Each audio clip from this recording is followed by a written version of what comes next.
Shalom. All praises, glory, and honor to Yahweh, Bahashem, Hashai, Bahashem, Kodesh. Double honors unto the apostles and elders of GMS, to the true leaders of Israel today, and salutations to all of the Akim who do this work in truth and sincerity, who risking their lives and their freedom to do so, as well as the scattered Israelites who come looking like the heathen, but are not, by way of their forefathers' seeds, who are Israelite men. The true name of the Most High is Yahweh, and his son's name is Hashai. And the Lord's holy chosen people are the so-called Negroes, Latinos, and Native Americans, as well as the ones who suffer under the curses in the book of Deuteronomy. My name is Akale, and I'm from the GMS Jamaica Kingston camp. And this video is about the Mark of the Beast prophecy, which is the microchip. Alright, so simply another update regarding this Mark of the Beast prophecy and the system being put in place to bring it forth, right? Everything takes time to develop, and a system has to be put in place before this prophecy can be fully fulfilled. And a part of the system that is being put in place to ensure that it's functioning the way they intend to function it, and they, I'm referring to the wicked elite of Esau, Edom, the rulers of this wicked kingdom today, the so-called white man. All right. The digital identification system is a part of it. It's a part of the infrastructure that they're setting up to bring forth their microchip, which is the mark of the beast.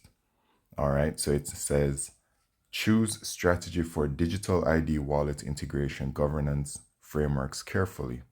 All right. So we know that we have the digital IDs that are being developed worldwide. All right. Every single country is developing their own digital ID, and every single country, every single central bank in the world is creating their central bank digital currency. All right. These things are meant to be merged together and then put onto the microchip. All right. The microchip itself, from Wikipedia, microchip implant human. A human microchip implant is any electronic device implanted subcutaneously, subdermally, usually via an injection. Examples include an identifying integrated circuit RFID device encased in silicate glass, which is implanted in the body of a human being. This type of subdermal implant usually contains a unique ID number, okay, that can be linked to information contained in an external database, such as identity document, criminal record, medical history, medications, address book, and other potential uses, right? Other potential uses.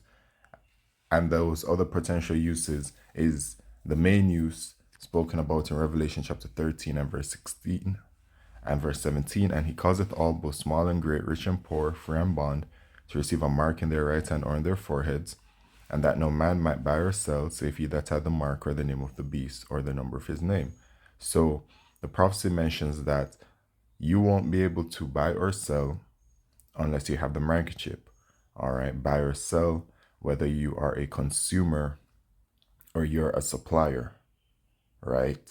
You, on both ends, it's required for you to have the microchip in order to function in society when this becomes mandatory worldwide. All right, and it says he causeth all.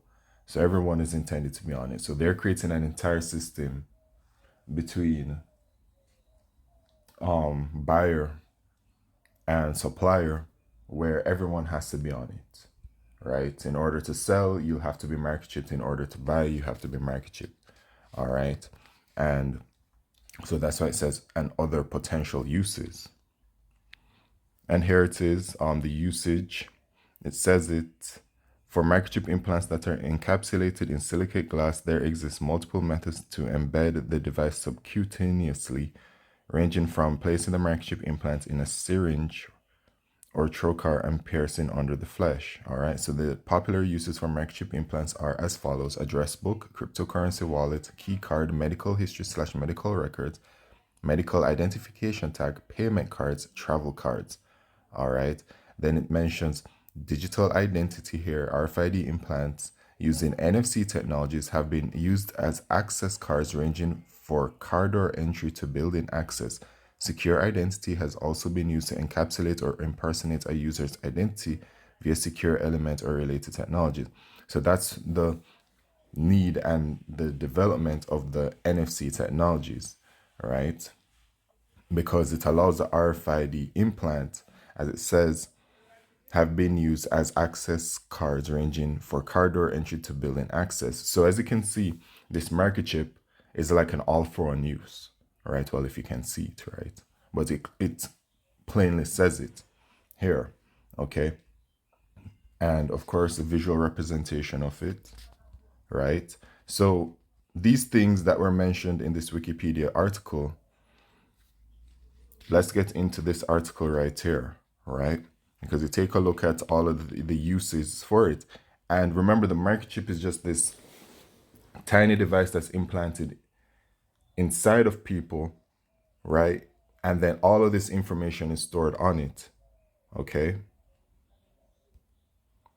So choose strategy for digital ID wallet integration governance frameworks carefully. Discussions on how national identity systems can be integrated with wallets. Discussions on how national ID systems can be integrated with wallets and verifiable credentials, as well as the need to set up robust governance frameworks for the rollout of national digital ID, headline the last day of plenary exchanges at the 2024 ID for Africa General Assembly meeting in Cape Town. Now, this right here confirms further everything that we've been saying. Okay, here it is that in Africa, and there has been a very heavy focus on Africa as well as India in regards to developing these systems, right? And these two, and then you also have China as well. Okay. And it makes me wonder why. I believe it's due to the overall population, because China and India have the world's largest populations. India actually has the world's largest population right now, and then China. And then when you add all of the countries in Africa together, I believe that they have the next largest population as a continent. But you know, but what it's saying here is that they want to integrate the national identification system with a wallet and verifiable credentials. So a digital wallet and digital verifiable credentials. And it's like, well, why are they doing this? What is the point of doing this? Why is it that all of a sudden their thinking or their goal is to merge a wallet to your digital identity? Well, the simple answer that I have is that it's because of Bible prophecy. That the same thing that the same things that have been said multiple times about the way that the system is coming, and that the digital identity will be merged with the digital wallet, which is the reason why they're creating these central bank digital currencies, the new digital payment system, and so it will be merged together. It's all for the microchip, right? For what other reason do they need for when they create a digital identity that all of a sudden they want to create, they want to merge a digital wallet to it, you know? So it says the day opened with a 3-tier plenary which explored various aspects of managing digital credentials and wallets, with different speakers taking the floor to share exploits by their organizations as well as country experiences of national ID systems which have been integrated successfully with wallets. So there it is. Because I've said it,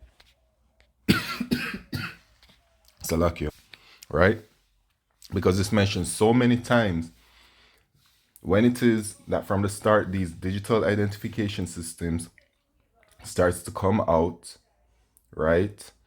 That the prophets of Yahweh Shemin Shai have been telling the world that they will merge it with a digital payment system, which that digital payment system is coming in the form of those central bank digital currencies. And that digital payment system is going to be merged to your digital ID. And then here it is that they're referring to it as digital wallets. Okay? The key point was to provide useful information that can be considered by government in designing or choosing the right credential strategy for their national identity programs. Presentations on the European Union Digital ID Wallet, MOSIP's INGI Wallet, and the American Association of Motor Vehicle Administrators Mobile Driver's License efforts provided conference attendees with a clear picture of how wallets and verifiable credentials function, accomplished or ongoing efforts on the development of different standards and frameworks, why they are needed, and how useful they are in facilitating the way digital ID is used. European Commission technical consultant Adam Cooper explained that the idea of the EU digital ID wallet is to have a platform that can hold high trust identity credentials. High trust identity credentials. What's identity credentials? Every single thing about you. They already started a long time ago to merge, various of your information, date of birth, where you live, all of that stuff on your driver's license or whatever it is. Okay, out here in Jamaica, it's your driver's license, then merged our TRN and everything onto it. And now they're moving towards a system where those same identity credentials are going to be merged to a digital wallet. And the EU straight up calls it their EU digital wallet, EU identification wallet, right? He said it is a multi-purpose wallet which can carry different kinds of credentials and which can be used as a digital signatures device and as a digital payments platform. So that's the system right there. It's an all-for-one use. It's literally being built as the precursor before the microchip. Because once they have all of this built and set up, then it's just about transferring the data onto it. And once it's already set up, right? Imagine when people have their digital identities and their digital wallets already, and they're just going about life and it's working and everything. And then when the microchip becomes mandatory worldwide, by whichever way this devil is going to be bringing it out, it's like people are already on the system. So they're going to be like, well, this is the new way. And then boom, right? And so you may also be wondering like, okay, well then how are they going to do all of this? I mean, just wait and see, right? Because we do know that a part of the scriptures say that money failed in Egypt then, right? And so there's no new thing under the sun. So money failed in ancient Egypt and money is going to fail in modern day Egypt today. And I'm not talking about Egypt over there in the continent of Africa. I'm talking about modern day Egypt as it pertains to the scriptures, which is referring to America, right? That place that is spiritually Sodom and Egypt, as it says in the book of Revelation, right? So these things are all coming, man. And the rest of the article just speaks to it. It's a rather long article, so I'm definitely not going to be going into it. But it says it straight up, man. Straight up. Yeah, man. They are merging the digital identities to these digital wallets. Okay. And so even this website right here, Biometric Update, it literally is, it's an excellent website that updates everything regarding biometrics, and they're right there on point. The rise of digital public infrastructure boosts India towards an 8 trillion GDP by 2030, right? Pakistan's NFIS initiative leverages digital identity for financial inclusion. So Pakistan has their digital identity working on. Simprints plans to make its biometric ID open source. Okay. Sri Lanka's digital identity transformed seeks balance of speed and assurance. Peru's digital ID under magnifying glass after national identification register hit by criticism. African nations and fintechs used to boost digital ID. Sierra Leone putting digital ID at the center of its digital transformation agenda. Cameroon hands 15-year biometric ID card contract to Argentic. Yeah, man. It's all in the works. This is the prophecy in front of our eyes, building up, to eventually the point in which that it comes to pass. So that's really it. Of course, if you do take the microchip, you will be destroyed, as it says to Revelation chapter 14 verse 9 to 10, And that is if, referring to you as an Israelite, because salvation is only for the nation of Israel. And if you take the microchip, the Lord is going to destroy you. Yahushai is going to destroy you when he returns, and there's no chance for salvation. All right. And that hour of temptation that I spoke about, or that I mentioned, I think, is in Revelation chapter 3, verse 10, where the entire world is going to be affected with being faced with taking this microchip, but it's only relevant for the Israelites, as once again, only salvation is for us. So yeah, man, that's it. The time is short and it's at hand. And with that, I'd like to say all praises. Well, the salvation of the elect of the nation of Israel is at hand. It's coming very soon. As you can see how, the system is literally just being put in place, and it's going to happen in this lifetime. The salvation of the elect of the nation of Israel shall happen in this time. All right, so that's all praises, glory, and honor to Yahweh Shem Yeshua Bashim Kal Kodesh. Shalom.